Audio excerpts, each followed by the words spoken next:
last bolt! It took almost half a year to rebuild this from the ground up. But the control deck is now in full operation. HD panels, touchscreen controls, a USB dashboard, a new charging hub for Tracker, a new activation lever, and best of all, an under-the-deck coffee maker and hair dryer! Tracker, come try out your new port! Tracker? Where are you?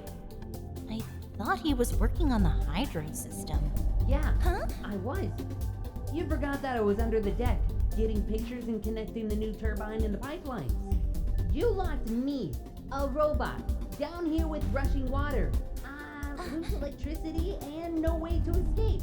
But hey, good job on the deck. I'm sure my port is marvelous.